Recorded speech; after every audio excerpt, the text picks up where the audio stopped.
We're fearlessly talking about the biggest stories that matter to you the most. Breaking news, John Calipari is finalizing a 5-year deal to become the Arkansas Razorbacks' next head coach, covering college sports like no one else. The biggest guests in sports. We now welcome in Hall of Famer Jim Calhoun. Such a pride I had, I came to connect. The legend, Tim Tebow, joins us. We'll run it back. I like it. The legend, Herschel Walker.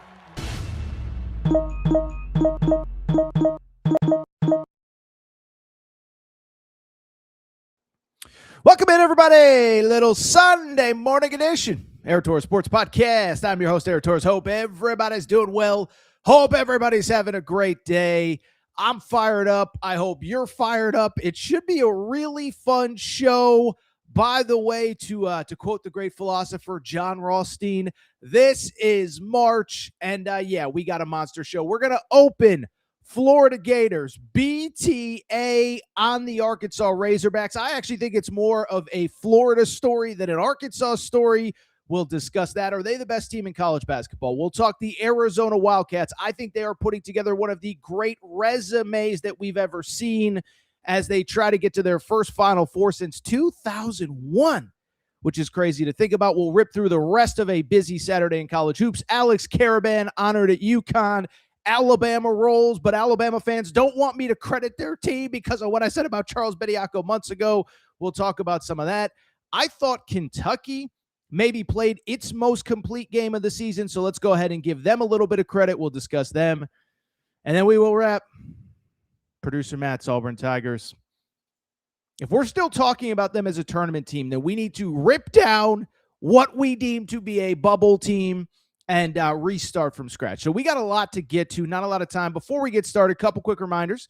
Make sure you're subscribed. Aaron Torres Pod YouTube channel. We are well over 70,000 subscribers at this point, almost at 71,000. Can we get to 71,000 before conference tournaments a week from now? I think we can. Can we get to 80,000 before March Madness begins and ends? I think we can.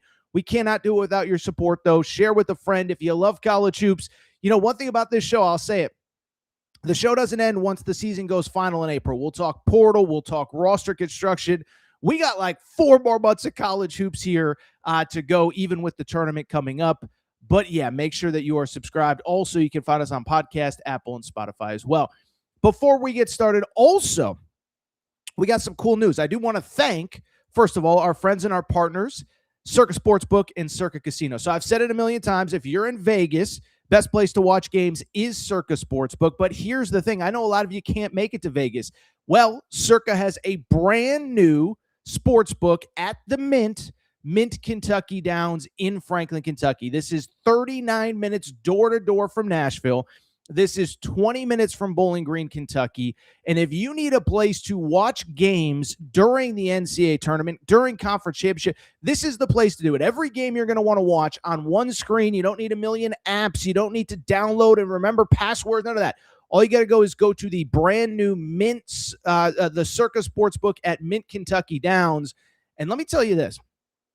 We have been teasing it for a while, and it is official. Producer Matt and I will be at the Mint. I'll be doing a couple shows from there, but we are also going to be doing a hangout at the Circa Sportsbook, Mint Kentucky Downs in Franklin, Kentucky. We're going to do it Tuesday, March 10th. That is the day before the SEC tournament. So what we're hoping is many of you in Bowling Green come. Many of you driving up to Nashville. Swing by. We'll have free food, free drinks, things like that. If you're on your way to Nashville, you're going to want to check it out. And all you got to do, reach out to me, Aaron Torres, podcastquestions@gmail.com. Aaron Torres, podcastquestions@gmail.com. There will be limited space, RSVP. You can bring as many people as you want, but you got to go ahead and RSVP. Circa Sportsbook, Mint Kentucky Downs. It is 20 minutes from Bowling Green, 40 minutes from Nashville. We will be doing a get-together the day before the SEC tournament, Tuesday, March 10th. I will be there. Producer Matt will be there. It'll be a blast. Mint Kentucky Downs, Circa Sportsbook. Cannot wait to see and meet so many of you there. Again, Aaron Torres, podcast questions at gmail.com. If for some reason you can't remember, you can always DM me on Twitter, DM me on Instagram, whatever. With that said, it's a busy Sunday morning in the world of sports. It is officially March. There is no more time to waste. So let's go ahead and get to the topic of the day. So I'll be honest. We had 4 great teams all destroy really good competition. Obviously, Michigan on Friday at Illinois. Saturday, Duke, we'll get to later. Saturday, also Arizona beating Kansas, we'll get to later. But I want to go ahead and start with the big game Saturday night. It was the college game day game. Think you can argue these were probably the 2 best teams in the SEC coming into the day. Well, if they were, there is a huge, how about a 34-point gap between Team 1 and Team 2. Final score in Gainesville, Florida. The Florida Gators 111. Arkansas 77. Florida clinches a share of the SEC regular season title. And oh, by the way, I am here to tell you, there's a lot of good teams in college basketball. You can make the case for Duke, Michigan, Arizona, maybe UConn. I think there is absolutely an argument that Florida is the best team in college basketball. Let's go ahead and dive into this one. First of all, let me say this. 111-77, complete domination. And to me, this game was about the Florida Gators because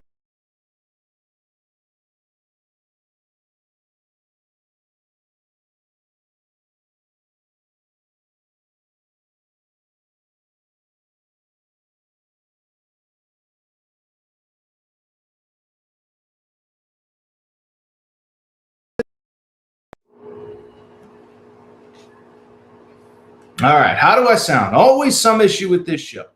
I know what's going on.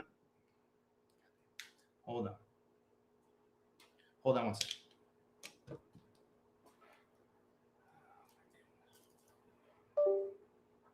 We got all sorts of issues going on right now. Hold on. I know the issue, and I know what needs to be fixed. Hold on. Give me 1 second.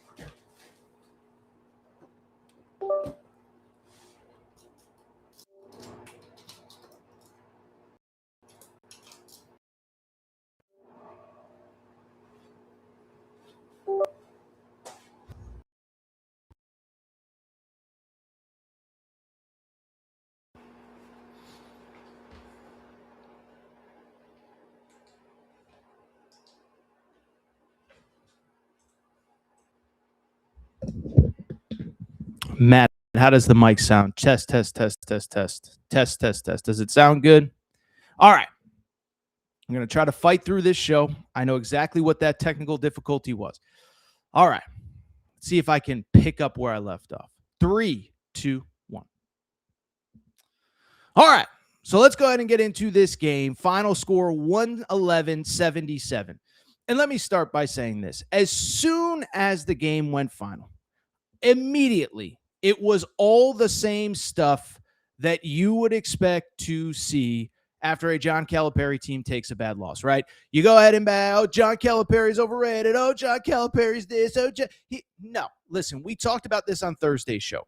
Put aside my bias. Put aside your bias. If you just go to the advanced analytics in college basketball, what they will tell you is pretty straightforward.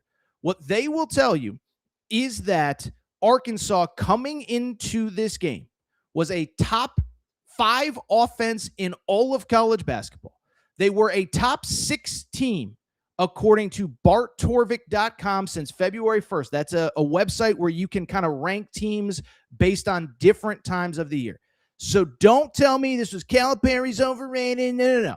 Let's give credit to the Florida Gators, and let's give credit to this team that Todd Golden has put together. First of all, when you watch Florida, I think the thing that obviously stands out, the front court is just so good, right? This is a team that obviously, look, we know about Ruben Chinyelu. We knew about Alex Condon, Tommy Hauck, all of that. But to see it in person against a team with Arkansas, which basically Everybody other than the two centers, Nick Pringle and Malik Ewan, are probably going to play in the NBA at some point. Darius Acuff is, Malik Thomas is, DJ Wagner probably won't, but, Billy Richmond will, etc. And you can see that it's not only that they're just bigger and better in the front court than Arkansas starting front court, it's the problems that they created for an Arkansas team that, as I said a minute ago, was trending as a top 5 offense in all of college basketball coming into this game. Darius Acuff, I love him, but he struggled to finish at the rim. Guess what? Every guard that has faced Florida has. That's not a knock on Darius Acuff. As a team, they shot 41% from the field. As a team, they shot like 20% from three, which is kind of crazy to think about because they're one of the best three-point shooting teams in the SEC. And oh, by the way, a team that was averaging over 90 points a game coming into it obviously was held to what, like 24 points below, or 13, 14 points below their season average. It was an insane effort. It shows how good that front court is. But let me take it a step further. Beyond the front court, you know what I saw? I saw a greatly improved backcourt at Florida. Listen, they have been criticized to the high heavens by Florida fans early, by national people, by other fan bases, whatever. That backcourt is really starting to come together. Xavier Lee, listen, I was as critical as anybody. I think at this point, we're talking about 3, 4, 5 weeks of really consistent play from Xavier Lee. I cannot criticize him. 13.7 rebounds, or 7 assists, 4 rebounds in this game.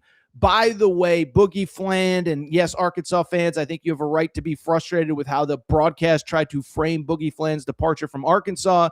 Doesn't matter. 14 points for him, 4 assists.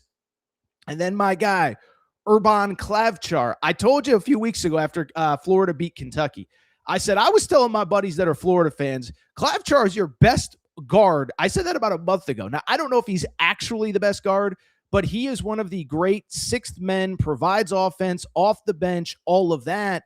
And so I just bring it up because you look at this team, the front court is operating not only at an elite level, but as good as anybody in college basketball. And you knew it was going to be a disadvantage for Arkansas. You didn't know that Tommy Houck, Alex Kahn, Ruben Chinyelu, and Hanlogton were all going to go for double figures. I guess Hanlogton didn't, but you didn't know that. You knew that Houck, Chinyelu, and Alex Kahn were all going to go for double figures. Chinyelu, by the way, was 16 rebounds. Arkansas minus 20, Florida plus 20 on the glass.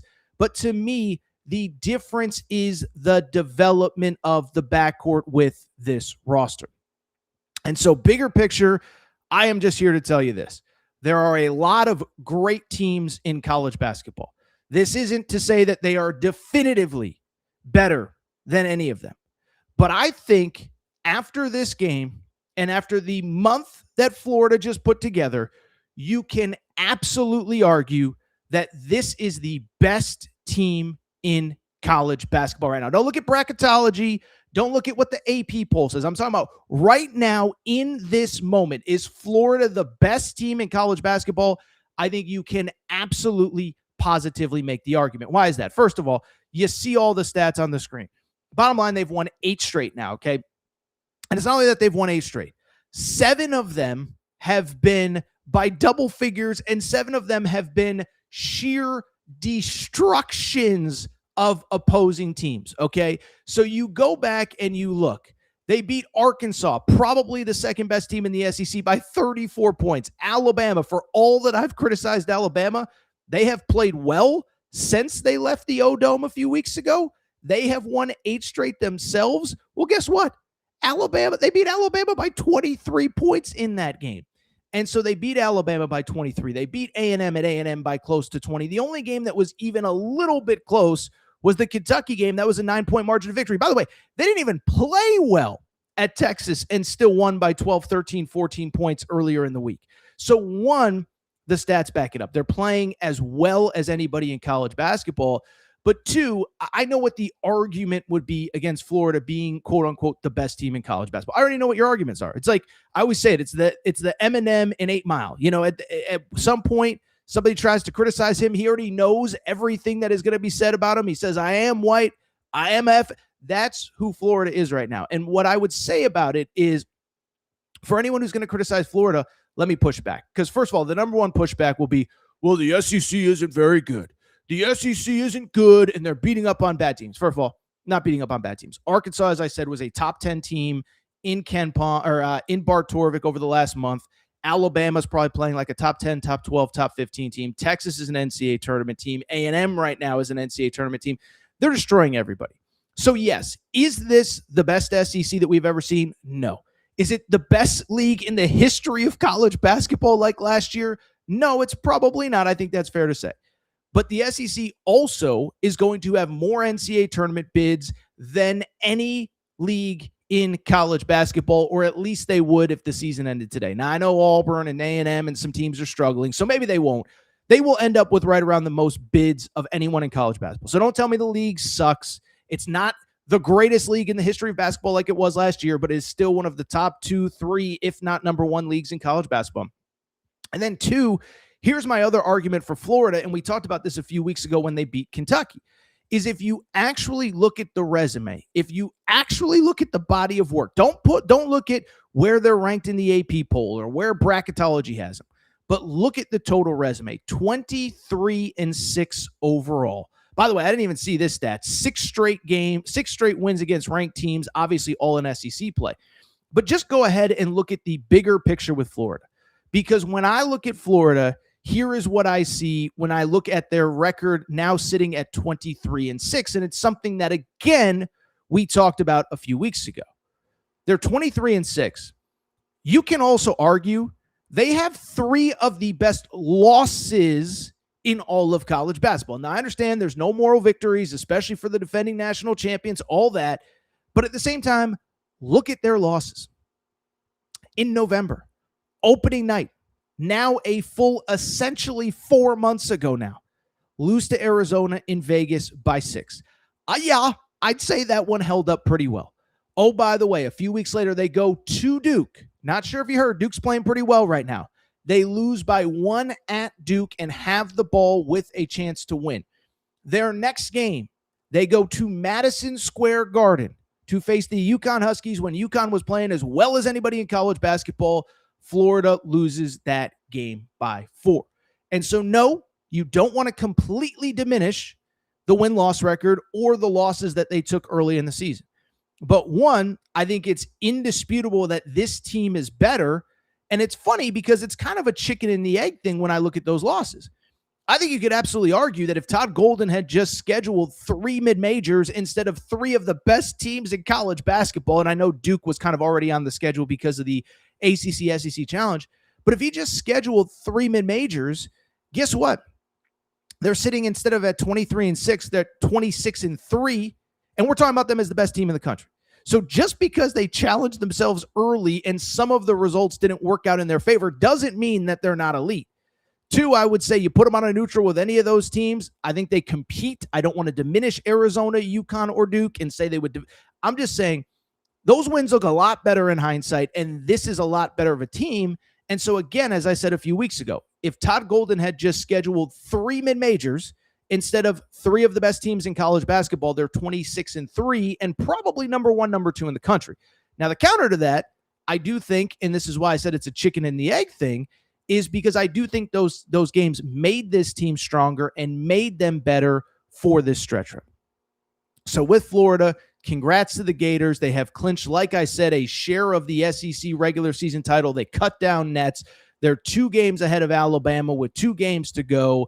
They're going to clinch this thing outright, probably at home on Tuesday night against Mississippi State. But an incredible game, incredible moment. And I'm sorry, but I think there's absolutely an argument that Florida is the best team in college basketball. A lot of interesting comments in the chat about Florida. We'll go ahead and discuss them. We're going to come back, though, and discuss some other things. We're going to go ahead and discuss the Arizona Wildcats, who some people are saying, Torres, you're diminishing their win against Florida. We'll discuss them. We'll discuss some other odds and ends from college basketball. Kentucky plays its best game of the year. Auburn Tigers, not so much. Quick break. Be right back. All right, we're going to get back to the show in a minute. But before we do, you know what we got to do. We got to thank our friends. We got to thank our partners. We got to go ahead and thank Cauley Puffs and CauleyPuffs.com. Yeah, you see the logo on the back of the screen right here. Okay, so I've told you all about Cauley Puffs, but family-owned company not far from where I live. Joey, a huge sports fan. And one day he was sitting on the couch and he said, you know what? I need a snack that is both healthy but delicious, something my kids are going to love, something my family's going to love, something I'm going to love.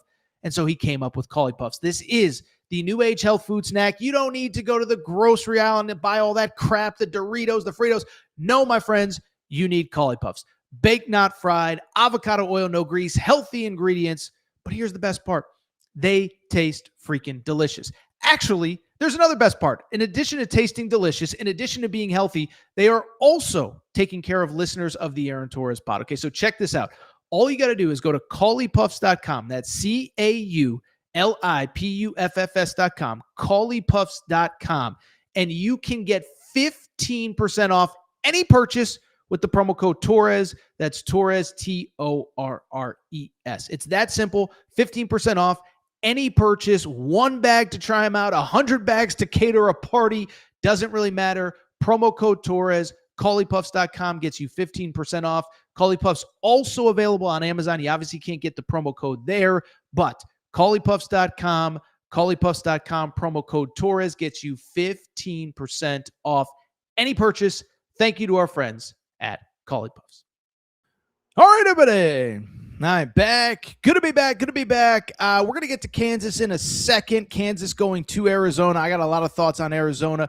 Couple quick things. One, if you just joined the show, I mentioned it a minute ago, but if you are headed to the SEC tournament, the day before the SEC tournament, Tuesday, March 10th, producer Matt and I will be at the Circa Sportsbook at the Mint Kentucky Downs in Franklin, Kentucky.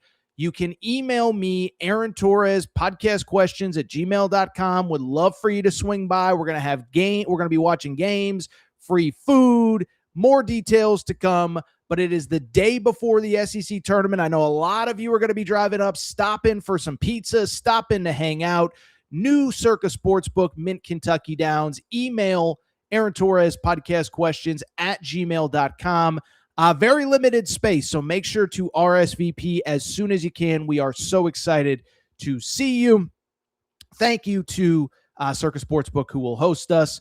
We will get to SeatGeek in a minute. Matt, you can put me back on the screen. I should mention while we're here, our Marches for Day Drinking t-shirts are also available. AaronTorresOnline.com/shop.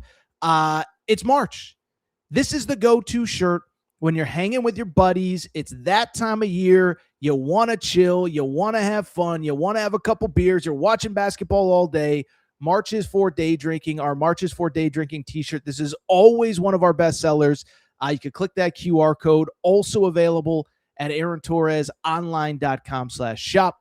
We do appreciate your support. Oh, and one other thing before we get to Arizona, Kansas. You know what we got to do. We got to thank our friends in the official ticketing partner of the Aaron Torres pod. We got to thank SeatGeek. So SeatGeek is America's #1 ticketing app. Over 28 million downloads. And what I love about SeatGeek is 2 things. One, every ticket on the app is rated 1 through 10, a green dot or a red dot. Green dot means go ahead and purchase. Red dot means maybe you want to go ahead and stay away. But what I really love about SeatGeek, they take care of listeners of the Aaron Torres pod. If you go to SeatGeek.com or the SeatGeek app and you use promo code Torres, it gets you $20 off your first purchase. Maybe you're an Arizona fan. You want to get to your first Big 12 tournament. Maybe you're a Kansas fan, whatever. Kentucky fan headed to Nashville. UConn fan headed to MSG. SeatGeek.com, promo code Torres. SeatGeek app, promo code Torres. By the way, it also applies to any ticket on SeatGeek. So it could be, NHL, NBA, Major League Baseball concert shows. SeatGeek.com, SeatGeek app, promo code Torres. $20 off your first purchase. Let's go ahead and get to what I believe to be the other really noteworthy result on Saturday afternoon.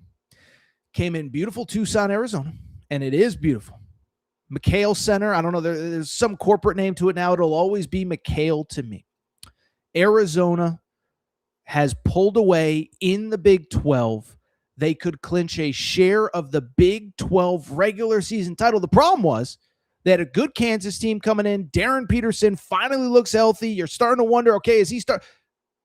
There is no problem for Arizona because they're era freaking Zona. Final score at McHale Center. The Arizona Wildcats take care of Kansas 84-61. Arizona has clinched a share of the Big 12 regular season title. They can win that puppy outright on Monday night when they host Iowa State. By the way, my buddy Mike Luke from the AZ12 Wildcats podcast should be joining us on Tuesday. So really quickly, let's talk about this game. And first of all, let me be fair here. Let me just be fair, is that the final score was sheer dominance, and it was. Arizona wins, as I said, 84-61. But what I will say is that bigger picture, it was a game of runs, and there was certainly a moment in the second half to worry. Arizona jumps out to a huge lead. They're looking awesome. Late first half, early second half, Kansas starts chipping away. Credit to Darren Peterson. If I'm going to criticize him when he opts out of random games at random times or opts out of the Arizona game 10 minutes before tip-off, I have to give him credit because in the second Arizona game, he was phenomenal, actually. They went on a big run, and he basically scored or assisted on every single play. Darren Peterson finishes with 24 points, 3 assists. But then Kansas cuts the lead to 2. Arizona goes on its own 14-0 run and puts this game away. As you can see, a dominant effort, especially on the glass, where Arizona plus 22 on the boards, plus 10 in the paint. Couple thoughts on Arizona here. The first one, and I think it's noteworthy. The first one on Arizona is this. One, it's just great to see him healthy. And I actually think, we're going to go through the resume in totality in half a second, but I think you can argue the most impressive stretch of Arizona basketball was actually last week. If you remember, they lose to Texas Tech. It is their second straight loss. This was 2 weeks ago on Saturday. Koa Pete out with an injury. We also had Dwayne Aristode out with the flu. Braden Burries, that Houston game clearly wasn't 100%. And so you're down 2 of your top 8 players. Maybe your most important scoring threat in Braden Burries has the flu. And a week ago, you still managed to beat BYU at home and Houston on the road. I know BYU's struggling. It was still a good win when you're down 2 of your top 8 players. Well, I bring it up because Saturday, we again saw the full complement of guys at Arizona, and you again see just how good this team is and just how good this team can be. Koa Pete back in the starting lineup, 12.7 rebounds, 5 assists. He only played 23 minutes as well. Credit to him. He's looking good. Dwayne Aristode was back. And Braden Burries, Braden Burries never really had like a down cycle, but this was a guy that was clearly dealing with the flu, clearly wasn't 100%, clearly wasn't himself. 20 points, 12 rebounds, 5 assists for Braden Burries. I think you can legitimately argue from like game 1 of the season until now, I don't know if there's a more improved player in college basketball than Braden Burries. Now, game 1, they did play Florida in that front court, so that might have had something to do with it. But like Braden Burries is playing at an elite level, and it makes this Arizona team elite. Bigger picture, I know I just talked about how good Florida is. Duke is awesome. Michigan is awesome. But let me say this, and I truly, sincerely mean this. I think Arizona is putting together quite literally one of the greatest regular seasons that we have ever seen. Okay, so first of all, to do anything in the Big 12, to potentially win the league outright with a game to go with, on Monday is incredible in its own right. But if you look at the totality of what Arizona has done this year, it is unbelievable. Matt, you can hold the tweet for now. I will tell you when to pop it, okay? And so I bring it up because let's think about everything that Arizona did. Just in the out-of-conference, by the way, great call, Matt. Torres on Arizona. Make sure you're following our Twitter page, Torres on Arizona. We have a great intern named Eli who helps me run that, Torres on Arizona. Let's just look at the resume. It's unbelievable, okay? You really break it down, and I know by this point of the year, everybody that's a contender has great wins, and I don't want to, again, I'm not here to diminish, I'm not trying to prop up Arizona by diminishing others, but the resume that Arizona has put together is insane. Remember, out of conference, beat Florida to open the regular season. I think it's safe to say that that win has held up nicely. They beat UConn at UConn. I think that that game has held up nicely for the Arizona Wildcats. They beat UCLA in LA. Whatever we think about Mick Cronin, UCLA, as long as they're playing on the West Coast, is awesome. Now, they can't win once they get to the Central Time Zone or the Eastern Time Zone, but they are a good team. Remember, UCLA has beaten Illinois at home. UCLA has beaten Purdue at home. The game wasn't at Pauley Pavilion, but it was in Los Angeles. Arizona gets the win. They beat Alabama in the state of Alabama. It wasn't even competitive. Alabama, again, a win that has held up nicely. They beat Auburn. Okay, Auburn might just stink. We'll discuss them in a minute. They beat San Diego State, which will be a tournament team. Then they get to Big 12 play.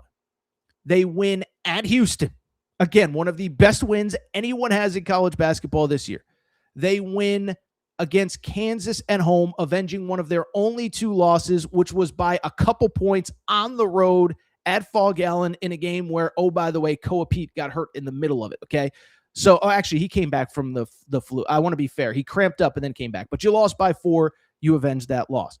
On top of it, you have beaten BYU twice. You swept them. You still have Iowa State. Texas Tech gets you. But, I mean, we are talking about quite literally one of the great resumes that we've ever seen in college basketball. 12 quad 1 wins, the most in college basketball. But we also know that quad 1 wins aren't all equal. And so, Matt, you can pop it up now. Look at this resume. It is preposterous. Win at Houston. Win at Arizona. Florida on a neutral. Kansas at home. Swept BYU. UCLA at LA. Bama and Bama. And, oh, by the way, you get Iowa State at home this week. And that's on top of, again, San Diego State, probably a tournament team. Auburn, maybe somehow a tournament team. TCU, a tournament team. You won in their place. UCF, Central Florida, you won in their place. One of the best resumes we've ever seen. And I just think big picture, if you're an Arizona fan, I still know the history. And I know you're trying to get to your first Final Four since 2001. It's been a while. But you can't always look, you can't always look through the forest to the trees in the distance. Sometimes you got to actually stay in the forest and enjoy it. And this has been one of the most enjoyable runs we've ever seen, one of the most incredible runs we've ever seen. I think on a positive, one, you're hanging that banner, Big 12 regular season champs. We'll see if they can clinch outright on Monday against Iowa State. Like I said, my buddy Mike Luke, the plan is for him to join me on Tuesday morning if all goes well. But then also, you basically clinch the number 1 seed in the West here, and you are just playing at such an elite level. And I think the other thing, too, is when you took those 2 losses, it would have been easy to just kind of sulk and, okay, this is who we are, and we'll be a 2 seed, and we'll be fine, and we'll be 28-4. No. They immediately bounce back. That is championship resolve. That is the veterans of Jaden Bradley and Toby Awaka, the guys that have been there, Krevis, obviously, the talent of the young guys. This is just a great story, and Arizona deserves all of our credit. I think it's one of the best stories, one of the best resumes we've ever seen in college basketball. Credit Arizona. And, oh, by the way, follow our Torres on Arizona account. Really quickly, a couple other noteworthy results from Saturday. The first one, it's not really a result that I want to talk about, but bigger picture, UConn takes care of business against Seton Hall at home. It was a game that was pretty close down to the wire. Now, as a UConn guy, I am not that worried. For people who don't know the history, UConn has historically struggled with Seton Hall, believe it or not. And so it was a game where you could see the scenario where it was going to be close, coming off an emotional win over St. John's the other day. Seton Hall, like I said, Seton Hall weirdly has beaten UConn basically every year on the road the last couple years. I bring it up. Seton Hall has given UConn problems in the past. Why I want to talk about this game really quickly, I thought there was a really cool moment before the game. Okay, so Alex Caravan, I think everybody knows, but he's a fifth-year guy, starter on 2 national championship teams. And a stat that you might not know, he is the all-time winningest UConn Husky. And by the way, he only played 4 years. It's not like, one of these guys that played 5 years and he got the... No. He is the all-time winningest UConn Husky. An incredible career. And before the game, first of all, a very emotional senior day. Again, I know this is kind of a cliche thing to say, but I think it is worth noting. You're just not going to see very many fifth-year guys, one school, you have success, you stay at the school, you don't go, you're just not going to see very many of those. So one, do want to play some of the emotional stuff from before the game. For those on YouTube, you can see it. For the podcast audience, I apologize. Here is Alex Caravan, Dan Hurley getting a little bit emotional before the game. Including a pair of national championships. Joined by his parents Olga and Alexei Caravan, his brother Andrew and his sister Anna.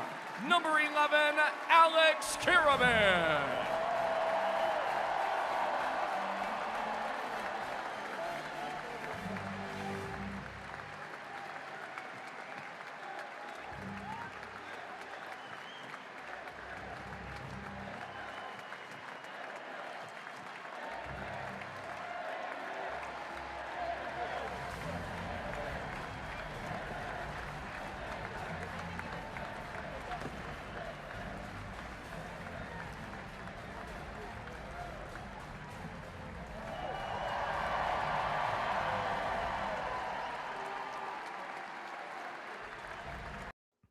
So that was Alex Caravan before the game. Some tears for Dan Hurley, some tears for Alex Caravan. Emotional moment. So important to the history of a program, two-time national champion, all of that. What I thought was interesting was this is a little bit of a niche-y UConn topic. But before the game, there was some conversation about Alex Caravan being put in the UConn Ring of Honor. Okay. And so it's important to note, UConn has two separate things. They have the Ring of Honor, which honors basically, and I don't mean this like in a negative way, but the key players, the key people in UConn basketball history. So it's men's players, women's players, coaches, administrators, things like that, people that need to be honored. It is not the same, to be clear, as retiring a jersey. So UConn basketball, actually, the men's side only has 3 jerseys that have ever been retired. Ray Allen, Rip Hamilton, and Emeka Okafor, who actually just got his jersey retired about like 2-3 weeks ago, okay? So why I bring it up is before the game, there was conversation about, do you just put Alex Caravan in the Ring of Honor right away? Do you have to wait 5 years? This isn't the Football Hall of Fame. We're going to keep out. No. You don't have to wait 5 years. You don't have to bring him back when he's in the NBA or he's doing whatever.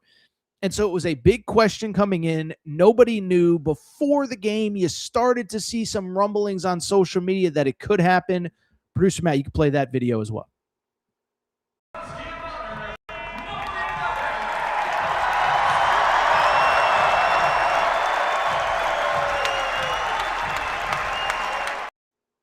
That was from the official UConn Twitter account. Yes, Alex Caravan, his jersey is now in the Ring of Honor with so many other UConn legends. Again, it's different than the jersey being retired. I had 1 million people ask me that, but it doesn't make it any less noteworthy. Incredible career, still games to be played, but winningest player in UConn history, 2-time national champion, and as important as anything, gets the win on senior day, 71-67. And as producer Matt has noted on the screen, he became the first ever active UConn player to join the Husky Ring of Honor before the game. Couple other results. Let's go back to we'll go to Duke really quick. Listen, I was going to do a whole segment about how Duke and Michigan, along with Arizona and Florida, who we talked about, have kind of separated themselves. We'll save that for the middle of the week. But Duke gets the win. They destroyed Virginia in this game.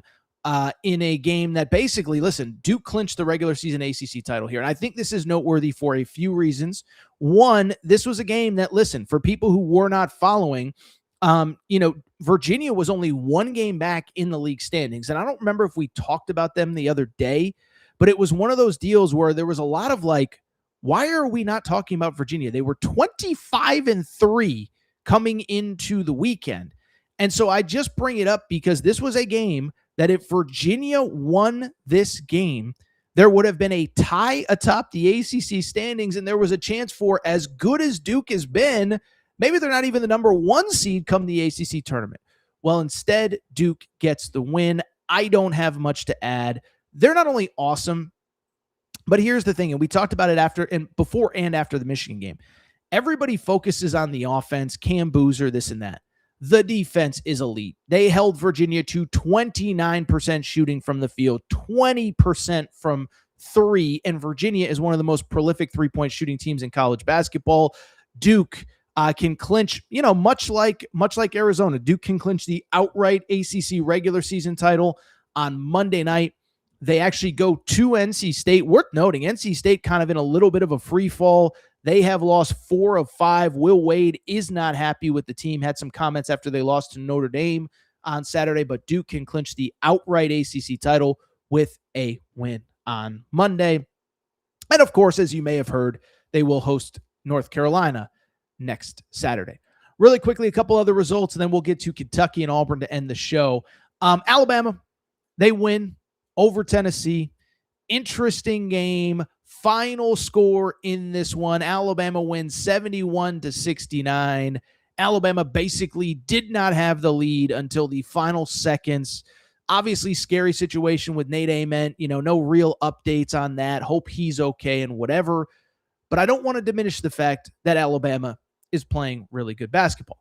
Now, what's worth noting about Alabama fans are gatekeeping me being allowed to say nice things about Alabama basketball. They have now won 8 straight. Their last loss was that destruction by Florida at the O-Dome. But Alabama has now won 8 straight. It includes a double overtime win over Arkansas, a win at Tennessee, a win at Auburn. And it is worth noting, 6 of those 8 wins have come without a certain gentleman by the name of Charles Bediako.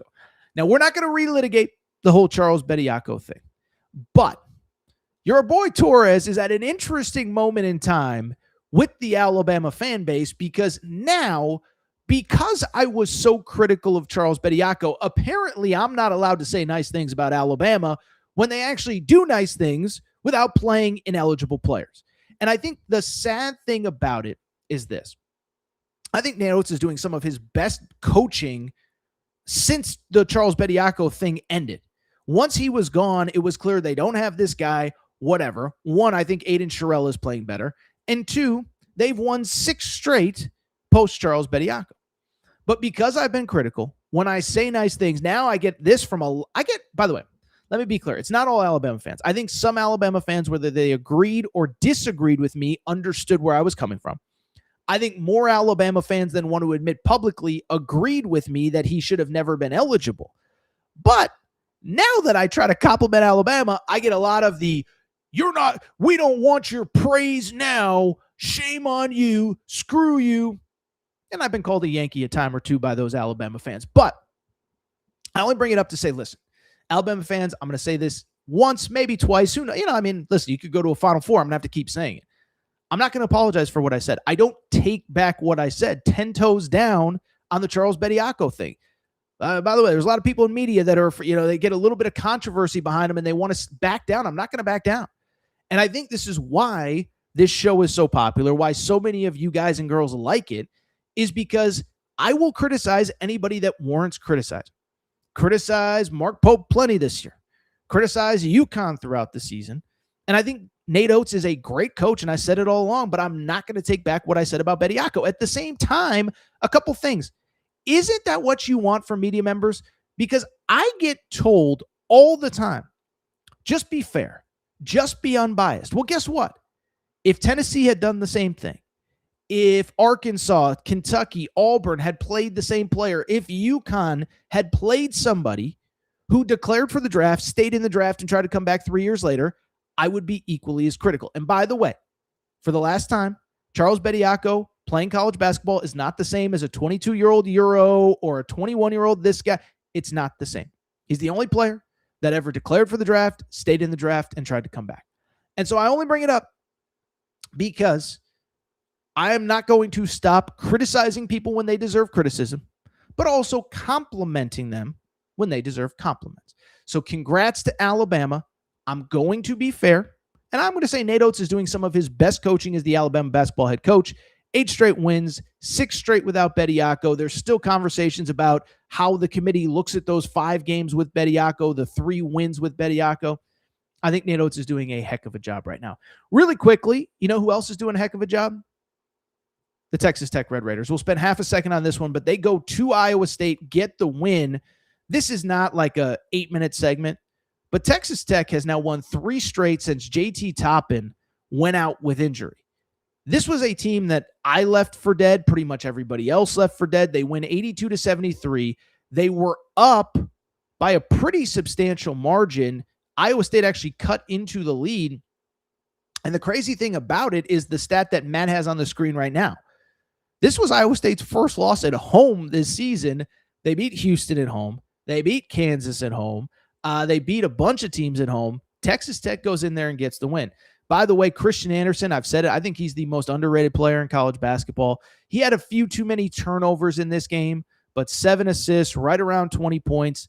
And we just got to give Texas Tech so much credit for the success here. Bottom line is, I gave up on them after the JT Toppin injury. Everybody else did. They've now won 3 straight games. By the way, if you look at the totality of their resume, remember they were a 4 seed in the mock bracket a week ago.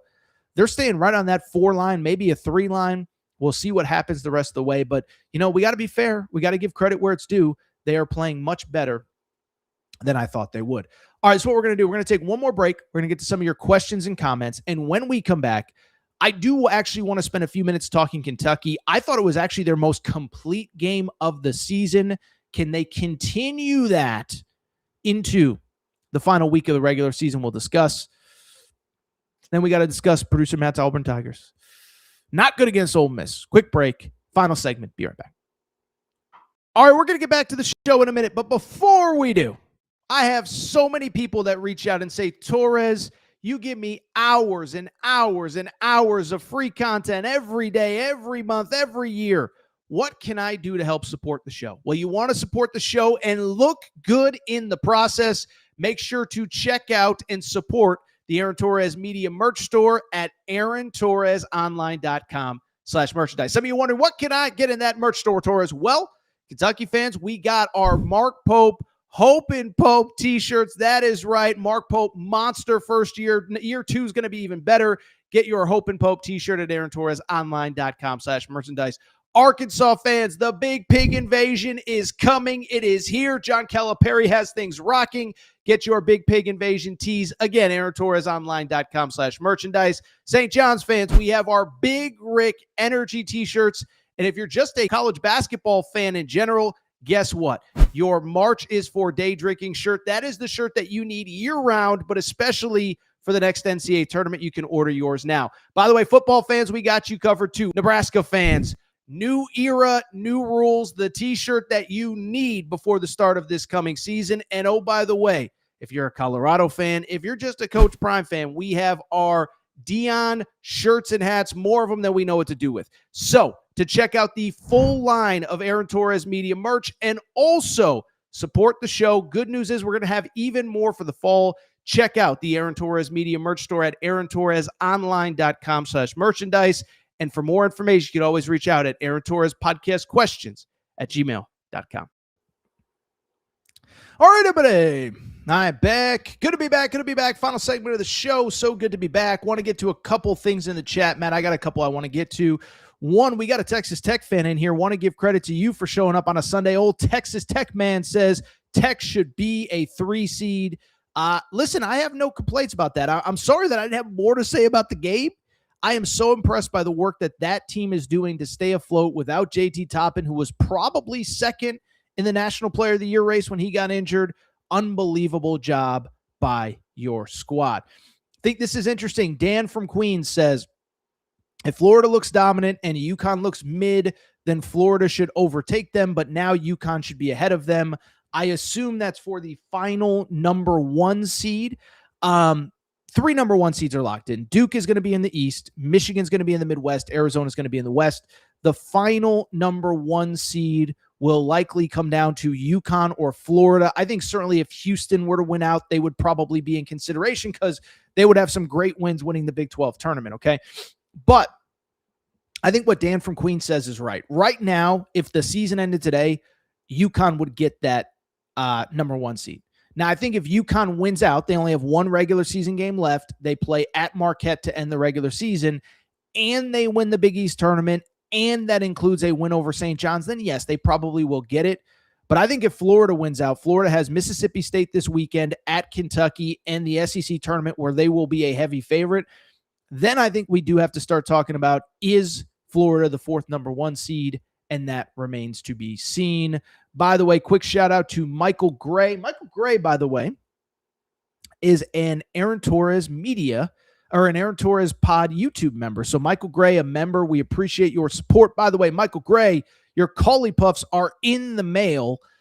If you do want to join the AT community, $4.99 a month, no pressure. We understand that, money can be tight, whatever, but $4.99 a month helps support the show, helps us go on the road, which we're going to be on the road for basically all of March. You just click that join button. You get exclusive access, by the way, to members-only mailbags. We had one on Thursday. We'll have one this Thursday, maybe even next Thursday, although we'll be on the road. But thank you to Michael Gray. You can join the YouTube community. Michael Gray is a member. He says Florida is playing like an NBA team. I can't lie, Michael. I don't disagree. By the way, let's get to that Michael Lopez or the M. Lopez tweet that Matt has pinned here. I think it's a great one. Big 12 toughest conference, and Arizona has dominated. They deserve the top number 1 seed. I'll say this, we just said it. I think Arizona might have one of the most impressive resumes that I have ever seen. And I do agree. I know the computers, for some reason, love the SEC. Arizona is the best team, or the Big 12 is the best conference in college basketball, and Arizona can clinch outright on Monday night against Iowa State. All right, let's switch gears. Let's talk about a couple other games before we get out of here. Let's go ahead. Talk about a game, 2 p.m. Eastern, Rupp Arena. Vanderbilt Commodores go to Kentucky.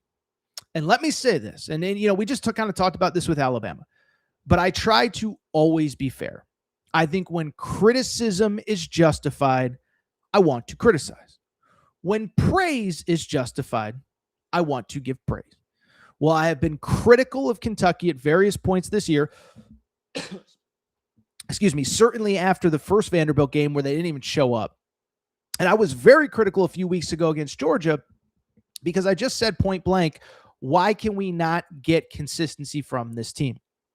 Well, I bring it up because I thought on Saturday we got the best start to finish effort from the Kentucky Wildcats that we got all year. Final score in this game, 91-77.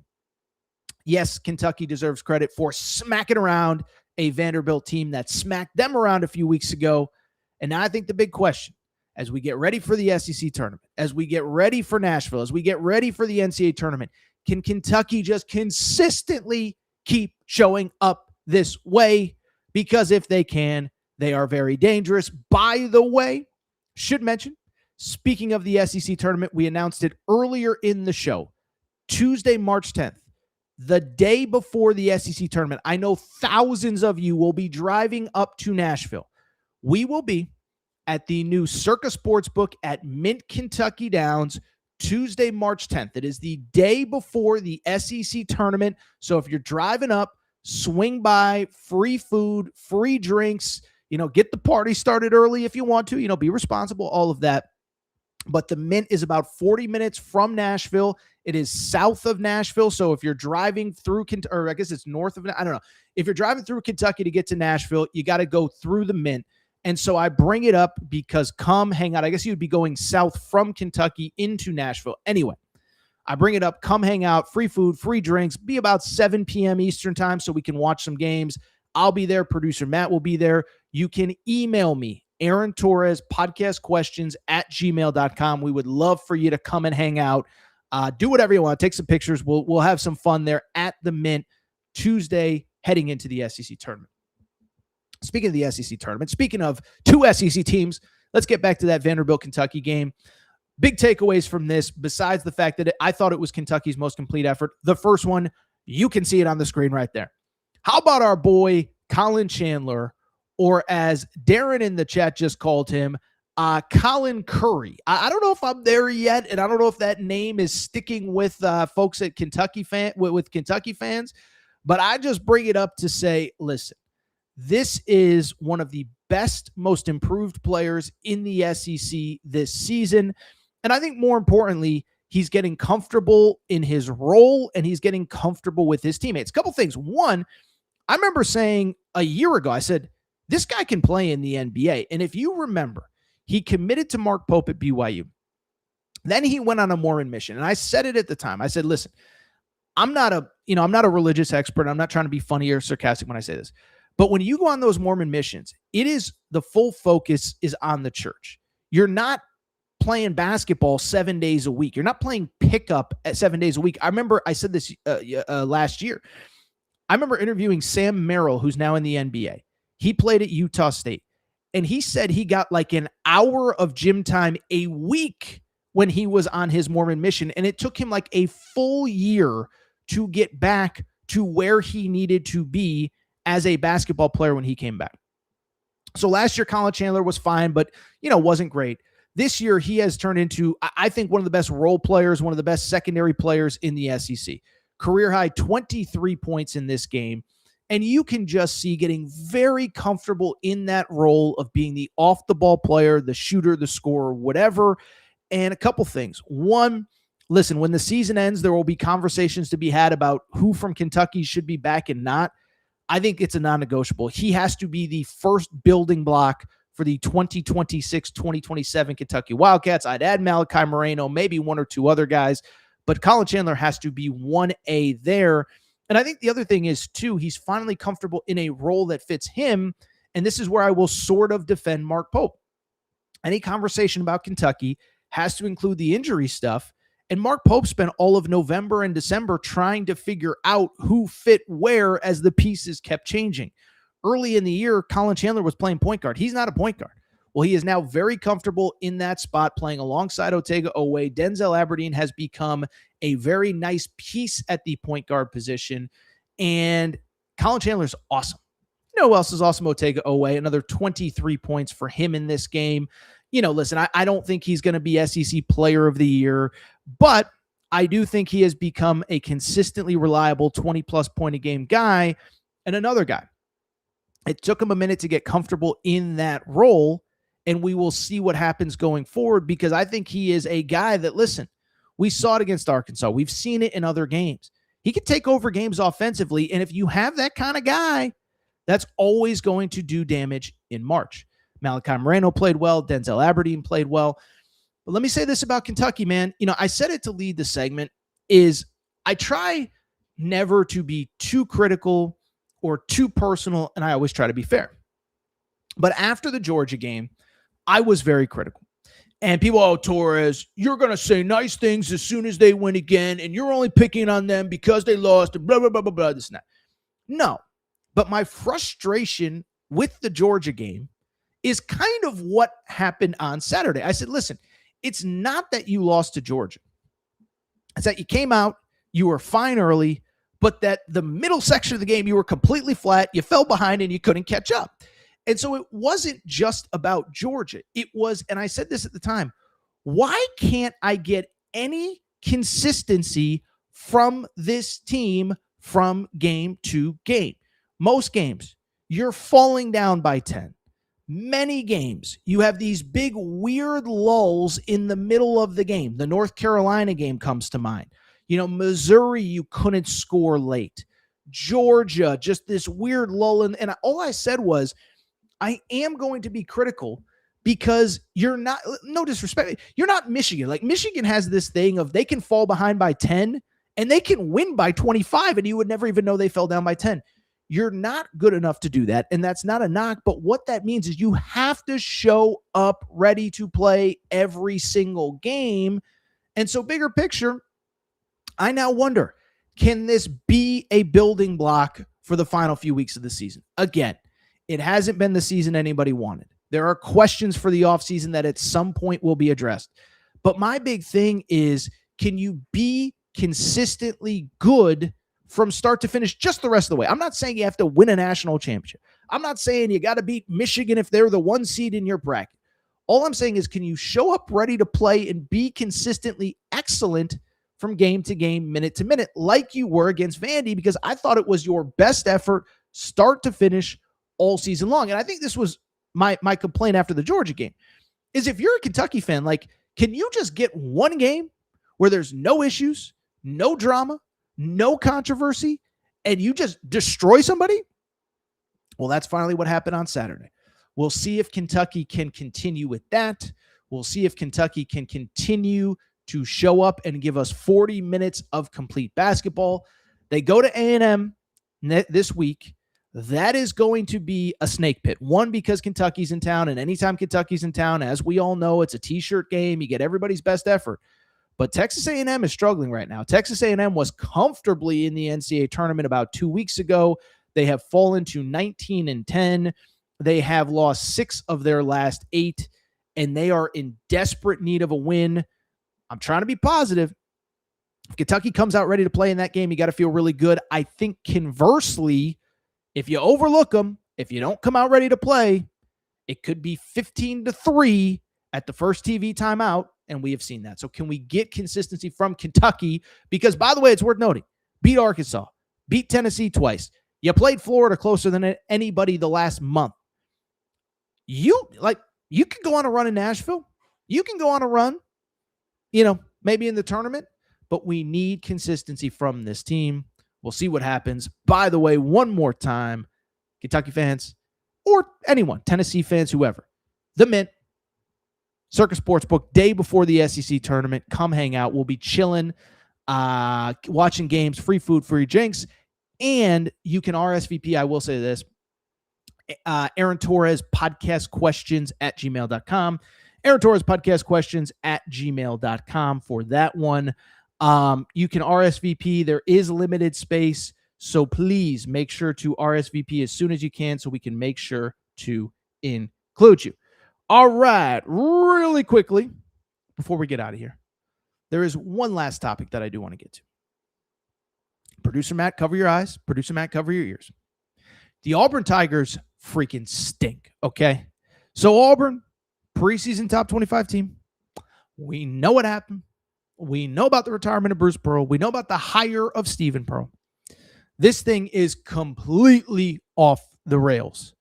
Final score on the Plains, a game that Auburn could not lose. Ole Miss gets the win, 85-79. Let me be honest here. Matt, what was that stat? Peyton Pinkins? Is that what I saw? 26 points? I think I cover college basketball about as well as anybody. I think I have weird names rattling around in my head at any given time. I will say this. Been talking college hoops a lot my entire life. I have never heard of Peyton Pinkins. I have literally never heard of Peyton Pinkins. He went for Patton Pinkins, 26 points against Auburn. Auburn loses a second straight game in a week that they couldn't. If this is a tournament, I think there's two conversations. If this is a tournament team, based on how they're trending, we need to blow up the net and start over. 2, I do think there's some discourse. Should Stephen Pearl be one and done? He won't be. I think he will very much probably be on the hot seat going into next year. First of all, crippling loss for Auburn. Crippling loss in a crippling week, okay? And so last week at this time, we were talking about Auburn's win over Kentucky. 75-74, shot essentially at the buzzer. That win snapped a 5-game losing streak, and he said, okay, listen, we're going to give Auburn the benefit of the doubt because they played this crazy schedule. They did get a couple nice wins in early November, December, January. Well, I bring it up because since that Kentucky win, you lost to a terrible Oklahoma team that's going to fire Porter Moser, and you lost to an Ole Miss team that, as Matt has noted on the ticker, they had not won in over a month. They had not won in the month of February. It was a team that had lost, I believe it was 8 straight games, 10 straight games coming into this one. Excuse me. This is a devastating loss that now drops Auburn to 15-14 overall, 6-10 in the SEC. And so as of Saturday night, and these bracketologies are always updating, a lot of people still had Auburn in the NCAA tournament field. And let me say this. This isn't really an Auburn conversation as much as it is. By the way, Ole Miss had also lost 10 straight to Auburn. And by the way, here's the other thing. Auburn used to be an impossible place to play on the road. You just didn't win there. Now Ole Miss and Patton Pinkins are going in there and dropping 30 pieces on people, okay? And so I bring it up because of this, okay? So here's the thing. So one, Auburn, as I said, 15-14. They have won now. They're 6-10 in the SEC. And as I said, they had a 5-game losing streak going into the Kentucky game last week. They basically beat Kentucky at the buzzer, and then they immediately lose 2 terrible games. So they are essentially 1 missed putback away from being on an 8-game losing streak. And so what's crazy about this, as of Sunday morning, they are still in most people's bracketology. Now, they'll get updated on Monday, and maybe they'll be the first 4 out, whatever. I am here to tell you this. If Auburn can barely get above 500, they should not be a tournament team. And for people who don't follow the metrics, let me explain. Auburn does have the toughest strength of schedule in college basketball. To their credit, they put together a preposterous out-of-conference schedule. They played Houston on a neutral court. They played St. John's and Michigan in the Vegas tournament, the Players era. They played at Arizona in a true road game. They played Purdue in Indianapolis. And yes, they deserve credit for scheduling tough. At the same time, though, at some point, there's 2 things. 1, you got to beat some teams that matter, especially late. 2, you can't take preposterously bad losses, and that is all Auburn has done over the last month. It's kind of interesting, too, by the way, and we didn't pull the sound. I don't want to make this a Bruce Pearl segment, but Bruce Pearl was on TV. He does media now. And it was after Miami of Ohio won on Friday night when they went 28-0, 29. I think they're 29-0 now. And Bruce Pearl was just like, listen, they're a great story. They should not get in that large. And I think there was a lot of people that really were not very happy with that commentary because we understand that Bruce Pearl, whatever, clearly has a stake in an at-large team. But Auburn, to me, is the definition of the team that I don't care how good your schedule is. When you don't have enough good wins and a lot of terrible losses, you should not be in consideration for an at-large bid to the NCAA tournament. The bottom line is this. The bottom line is, if we are being totally fair, this is not a very good team right now. And you know what the crazy part is? I always say this all the time. You know who's more sick of watching Auburn basketball than anybody? Auburn fans. And so you should not be rewarded and be placed in the NCAA tournament when everybody just wants your season to end. Auburn fans want your season to end. None of us want to watch them. I would much rather watch Miami of Ohio that actually tries and actually cares. VCU, which is on the bubble out of the A10. Even some of these teams from major conferences. Seton Hall plays their butt off. They're not great. I'd rather watch Seton Hall that actually cares than an Auburn team that doesn't. And so to me, they're the perfect example of, I understand how the net works. The net works, not networks, but networks, the net is, of course, the metric that we use to judge teams. But at some point, you do have to win games that matter. And I just don't see this scenario where Auburn should be an NCAA tournament team. And so I bring it up because, listen, certainly if they make a run, it's a different conversation. But they have LSU at home. You better win that one. They have LSU at home in a 10 Eastern start time. That's a crazy start time. That'll be on Tuesday. And then they play at Alabama. If they lose to Alabama, they will end the regular season 16-15. It means that unless they win the auto bid, they will finish the regular season with they will enter Selection Sunday with 16 losses. I'm sorry. No team with 16 losses should get an at-large bid. I think this loss, assuming they don't beat Alabama at Alabama, unofficially clinches they are not going to the NCAA tournament. I know Matt, by the way, is sending me stats saying that they probably will miss the tournament. I do think, by the way, they probably will. I don't think they should even be in consideration. They have 15 losses. There's nothing else to it. Auburn fans don't want to watch it. By the way, I will mention, bigger picture, I don't know that it's become a national talking point, but, you know, people are asking, like, should Stephen Pearl be one and done? I think certainly the argument would be, we know how he got the job, last minute, dad retires so that he has to get the job.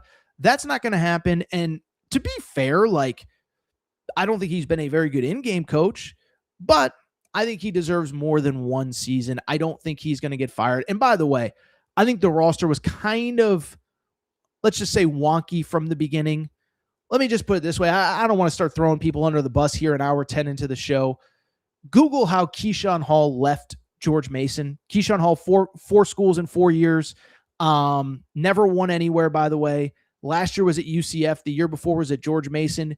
Google how he left. Very controversial. Probably not the best locker room guy. Seems as though things aren't going well there. Keyshawn Murphy, I heard Stephen Pearl say after the game, has been late consistently. So he's got to get the culture back, and he's got to bring in the right guys for next year. I don't think that he is on the hot seat. I don't think that he should be a one and done. But I think if this thing continues to go sideways, he could very easily be a 2 and done. But I'm sorry, Auburn should not be a tournament team. I'm willing to reconsider, by the way. Go 2-0 this week, beat Alabama. You will have some good wins on your resume, and it is worth noting they did beat Florida early in SEC play. They did beat St. John's in the out-of-conference. But you lose to Alabama, you lose early in the SEC tournament. I'm sorry, you got to go at least to the NIT. All right, I think we're going to go ahead and get out of here. We are an hour 10 into the show. If you are not subscribed to the Aaron Torres pod, oh, by the way, Comic Book Chris says Stephen Pearl looks out of place as a head coach. I just don't picture him motivating well at halftime. Well, he's not motivating well pregame. He's not motivating well postgame. It ain't pretty. Kentucky Outdoors Life says, before you go, just want to thank you for another great show. We appreciate the support, by the way. Listen, man, show has been awesome, man. We've grown so much. You know, we obviously had a monster fall. The February numbers, I should say, by the way, were insane relative to previous February. So we appreciate all of you. We appreciate all of you sharing this show. We appreciate all of you showing up every single day to support this show, whether you watch live, whether you watch, on tape delay, whether you watch individual clips, whether you listen on podcast. We appreciate the support. The numbers are astronomical. You know, advertisers are noticing, other people are noticing, and we greatly do appreciate your support. If you're not subscribed, make sure to do so. Apple, Spotify, wherever you get your podcasts. You can subscribe to the Aaron Torres Pod YouTube channel. Again, shout out to all of our members. You can join. All you got to do is click that join button, $4.99 a month. And I will mention, as you can see on the screen, the day before the SEC tournament, come hang out at the Mint Kentucky Downs, Franklin, Kentucky. Free food, free drinks, probably about 7 p.m. Eastern time. But there is limited space. So go ahead and email me, Aaron Torres, podcastquestions@gmail.com. We'll get you on the list. Aaron Torres, podcastquestions@gmail.com. We'll get you on the list. All right, all for today's show. We're going to go ahead and get out of here. Thank you, everybody, for listening. Monster Sunday show. We'll be back, by the way, Tuesday morning. We will be reacting in real time. Not in real time, but we will be reacting to Arizona potentially clinching a Big 12 outright title with a win over Iowa State. Duke can clinch the ACC outright title with a win over NC State. And we're going to have a couple guests. You know, my buddy Mike Luke, Arizona Wildcats, will join us. It'll be a fun show. Tuesday, make sure to subscribe. Make sure to put on those notifications. And thank you all again for your support. Shout out to Tor Craig. Shout out to Rachel, who hates my voice. Shout out to JJ Redick, UFN. Unblock me, bro. Be back Tuesday morning. New episode.